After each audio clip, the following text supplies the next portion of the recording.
আসসালামু আলাইকুম। মানে গ্রামের মাঝে ফসলি জমি, ফসল দেখলে আমার খুব ভালো লাগে এবং ভিডিও করতে মন চায়। এই সুবাদে একটা আসছি যে কুসা, যেটা আরব দেশে কুসা বলে, এই কুসার ফসলটা যেটা আমি বিশেষ করে আমি সৌদি আরবে ছিলাম। সৌদি আরবে কুসা খুবই জনপ্রিয়, বা আরব দেশে জনপ্রিয়। তো এ হচ্ছে এলো কুসার চাষটা, এটা হচ্ছে শিবপুর নিউ মার্কেটের পাশে। তো এই দেখেন, একটু দেখাও। এই যে কুসা এখনো বড় হয়েছে না, আপনার এই যে ফুল আইছে। তারপরে এইটার মধ্যে আছে কুচা, এবং কুচার যে চাষাবাদরা আপনার বৃষ্টি কাতলা হইলেও যাতে আপনার পানিটা সাইডে থাকে এবং উপরের দিকে যাতে গাছটা নষ্ট না হয়, ওই ব্যবস্থা করা আছে। তো যেই করছে খুব সুন্দরভাবে এগুলা করছে এবং সাজানো গুছানো, দেখেন কোনো ইয়া নাই। আসো, কুচা গাছ, আবার কুচা গাছের পাশাপাশি আপনার দেখেন লাম্বা বেগুন আছে। এই যে লাম্বা বেগুন করে রাখছে। তারপরে ওই পাশে আছে আবার বিভিন্ন জাতের টমাটো, কুচাও আছে। তো এই কুচার ফুলগুলা দেখাইছ, কি সুন্দর ফুলাই রয়েছে, এলো কুচা গাছ। তো সৌদি আরব থাকতে কুচারা খাইছি, কুচা দেখছি, কিন্তু গাছটা দেখি নাই। তো গাছটা এইমাত্র এইটা দেখলাম যে কুচা গাছ। তো এই পাশে বিভিন্ন ধরনের সবজি আছে মাশাআল্লাহ, এবং টমেটোর চাষাবাদও আছে। খুব সুন্দর। ভালো, একটু এদিকে আইন না, আপনি তো ব্যস্ত মানুষ। গত বছরের তুলনায় এবার মনে হয় একটু সবজির চাষটা কম করছেন।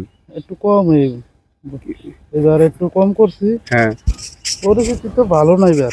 আচ্ছা আচ্ছা। সবজির দাম অনেক কম, হ্যাঁ, এই কারণে একটু করছি। কমাই করছেন। এই যে কুশা চাষ কি প্রথমবারের মতো করছেন না এর আগে করছিলেন? আগেও করছি, করলো এইভাবে করি নাই, এবার নতুন পদ্ধতিতে নতুন পদ্ধতিতে করছেন। তো এই নতুন পদ্ধতি করা অবস্থায় কি কোনো প্রশিক্ষণ নিছেন না এমনি? না না, প্রশিক্ষণ নেই, আমাদের নিজের প্রশিক্ষণ নিজে? আচ্ছা, হাই রে মাশাআল্লাহ। কারণ আপনার ফ্যামিলির মাঝে এই সবজি চাষটা খুবই ভালোভাবে করতে পারেন, ইনশাআল্লাহ ভালোই হয়। তো এবার আশাবাদী কিরকম কুচা চাষ নিয়ে? কুচা চাষ নিয়ে মোটামুটি আশাবাদী ভালোই না? হ্যাঁ। আর পাশাপাশি টমেটো কি জাতের করছেন? এটা আছে আপনার 3 জাতের টমেটো আছে। আপনার মালিক সিড আছে, আচ্ছা, কোহিনুর আছে, রাজা আছে।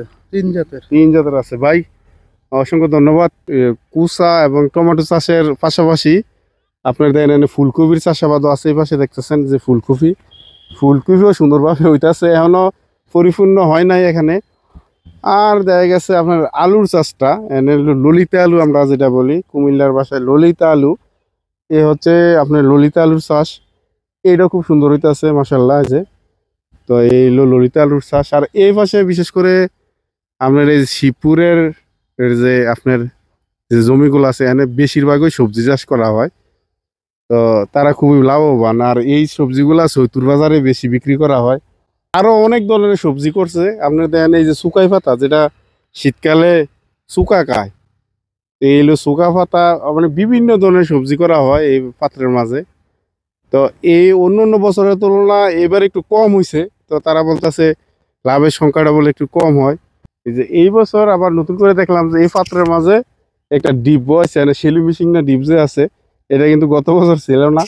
আর সম্ভবত এরির চাষাবাদ করা হবে, এরি ধানের চাষাবাদ করা হবে। এই পাত্রের মাঝে একটা ডিপ আছে এখানে।